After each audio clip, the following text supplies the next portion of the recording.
Let's head down to Tasmania now and catch up with Liberal Senator Eric Abetz. Good to talk to you again, Eric. Are you in line for an electric car? Not at the moment, no. Come on, you could do a few laps of Tassie, couldn't you, in an electric vehicle without running flat? Oh, well, I'm not sure that you'd be able to do that, and there aren't enough refuelling stations around, so I'll stick with my petrol-driven one at this stage. You must be a bit uneasy about this policy backflip then, running against the electric car subsidies last time and pushing out this rolling out of government-funded infrastructure for electric cars this time. Things have evolved over the last 3 years, and so you've always got to take that into account. But the oversubscription or incentivising with taxpayers' money is something that I've consistently had some difficulty with. Now, how that's going to play out in the motor vehicle market and the electric motor vehicle market remains to be seen. But I think especially with the huge distances in Australia, there will need to be a lot of infrastructure put into place. But surely the private sector should be able to do that. There's an enormous amount of private enterprise out there involved in looking after cars, in maintaining cars, in refuelling cars and looking after travellers. Surely they can put in the electric infrastructure rather than government money being needed to subsidise it.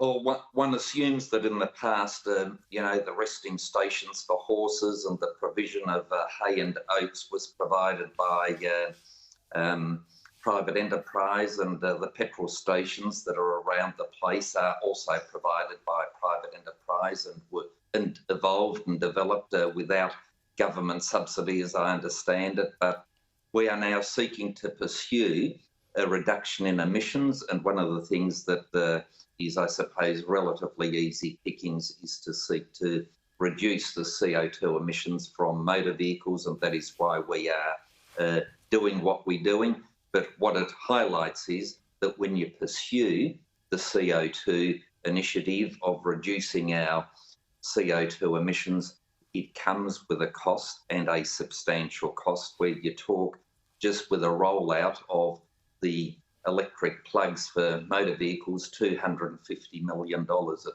just rolls off the tongue, $250 million. It's a lot of money, but they tell me that's the way of the future, Chris, so we'll see how all that plays out. Not a ringing endorsement there of this policy strategy from the Liberal Senator. Let me get your thoughts on Paul Keating, who seems to have a rose-coloured glasses when it comes to China, a benign power that we don't need to worry about. It's just astounding. It's as though former Prime Minister Keating is in a time warp of 1996. How we can say that China is a benign power only wanting to look after its corner of the world. Excuse me, what's it doing taking over ports in Africa, in the Indian Ocean? What's the Belt and Road Initiative all about? What's it doing in the Pacific Islands? The list goes on. And for him to claim that the Chinese government, which has 1 million of its own people in concentration camps, practices forced organ harvesting from prisoners of conscience, is the best government the world has seen in the last 30 years, really suggests that he's living in a parallel universe. How could anyone assert that that is the case? The human rights abuses are just horrendous. Now, let me show you something else from his speech. The point being here that Paul Keating says Labor has the wrong attitude to China, that they're wrong to footprint the government's strategic response to China, and they were wrong to support Australia's move to nuclear submarines with the UK and the US. Here's Paul Keating admonishing Labor over that decision.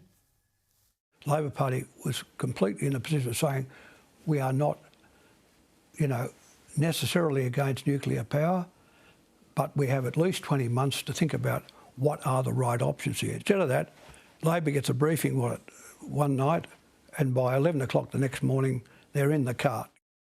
There you go. So the question here is, What is the Labor Party's true position on China?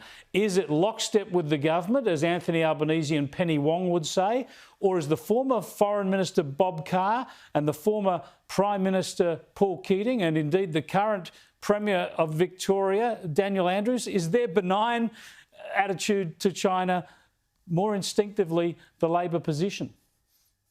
There are mixed messages coming out of Labor and they've got to clarify their position, but I think overwhelmingly the Australian people are concerned about the belligerent activities of this dictatorship, not only to their own people with the human rights abuses, the Legion, their very aggressive and intimidatory overflights of Taiwan by their Air Force. Indeed. I'll have to cut you off there. Sorry, Senator, we are out of time. I appreciate it. All right.